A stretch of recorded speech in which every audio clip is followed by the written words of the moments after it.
So let's talk about organs and talk about some of the background information related to thinking about who gets the liver.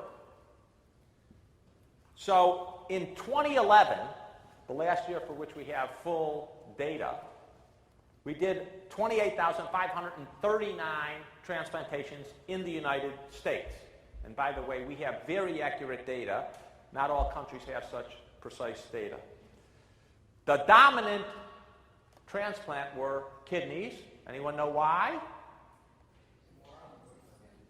You can harvest them from live people because there are two, and you can get one of them, and someone can live fine on one.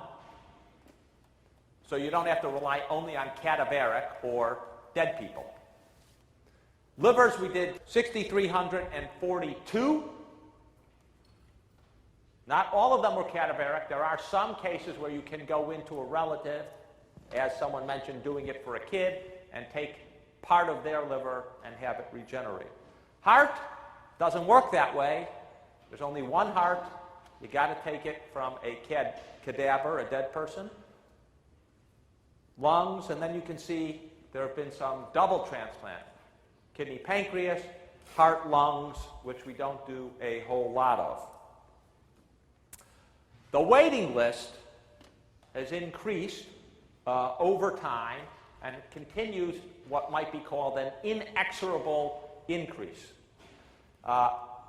This is largely driven just because there are more people with kidney failure who can be kept alive, and we talk about that at the end of the class today. But we continue to rise. The number of people on the liver list, you can see over the course of 4 years, has remained almost completely constant, despite doing 6,000 of these transplants a year. We're not making a dent in that. Hearts, growing. Lungs, relatively constant. And you can see heart, lungs declining. Talk about that. And that's what it looks like. And this is graphing the waiting list additions each year over more than a decade. You have to subtract from this number, from the additions, the number that we transplant and the number that die while on the waiting list. Of the 16,029 people waiting for liver transplants, 12,511, over 3/4, are over the age of 50. The median wait time is nearly a year. So it's a long time while you're waiting for that liver to appear. And you can see that almost 2/3 have been on the waiting list for over a year. So you have some skew to short term. That's for people who go into fulminant hepatic failure and need a liver emergently, so they wait a very short period of time. You can see from this slide that the wait times vary by age. The very youngest wait about half a year. The shortest wait time is young kids, 6 to 10 years old. They wait about 3 months. But you can see once you get up to adulthood, 35 to 49, 50 to 64, we're talking well over a year wait periods, a year and a half almost. And interestingly, someone raised the issue of survival. What's the survival rate based upon age? And it turns out that there's a pretty steady decline in the 5-year survival based upon age. So beginning at 6 is the high point, and then it slowly declines. Now, it doesn't decline radically. You don't get down to 20% survival, but you do see a decline from 86% down to 64%. And young kids under 5 have slightly lower, although not that much lower, survival rate. Now, this is an important slide. One of the things that people naturally ask is, well, why don't we increase the supply? After all, there are a lot more than 6,000 or 16,000 people who die a year. How many people die a year in the United States? No one has any idea? How many? 300,000. Way off. Another guess. This is like going to be a McKinsey interview question for you guys. You should be able to figure it out standing on one foot. Okay, how many people in America? 300,000. Right. About how old do they live? Right? Average age about 78. Let's say it's 100, just to round it up, because we can't do complicated math in our heads standing on one foot, right? So you divide 300 million by 100, you get about 3 million, right? So if you're in steady state or slight growth, right, about 3 million people plus or minus have to die each year. Right? Just simple math. So it's around 2.6, 2.7 million people die a year in the United States. It's a lot of people. How come we don't have more organs? We have opt-in organ donation. So one reason is people have to positively give. What's another reason? Not all of them are viable. Good. Why? People die for different reasons. What? People die for different reasons.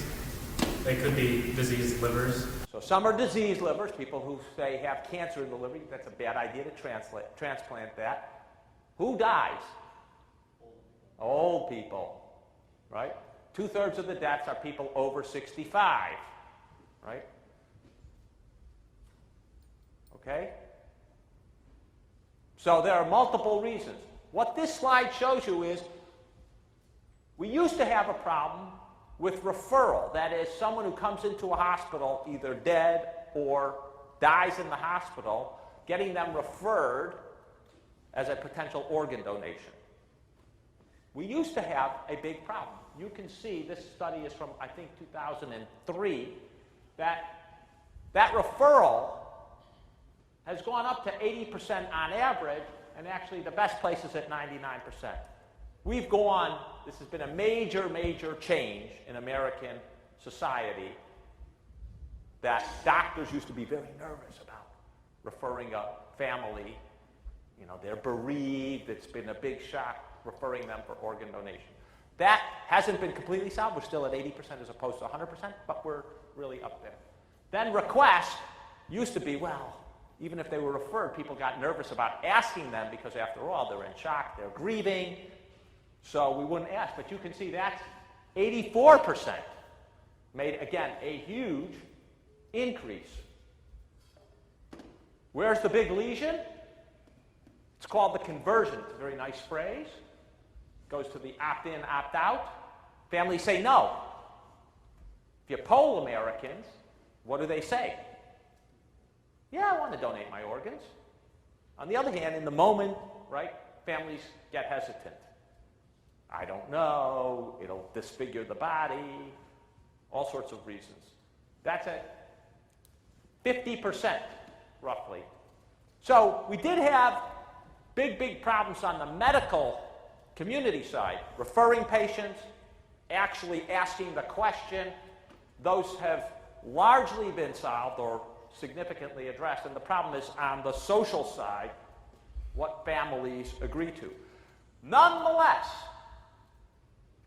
even in an ideal world in which all brain-dead potential donors became actual donors, and the demands for organs remain constant rather than increasing, the supply of organs from brain-dead donors could not meet the needs of all patients on waiting lists. The situation varies somewhat depending on the organ needed. Even if livers were successfully recovered from all potential donors at the same rate at which they are currently recovered from actual donors, the supply would be insufficient to meet the demand of the annual additions to waiting lists.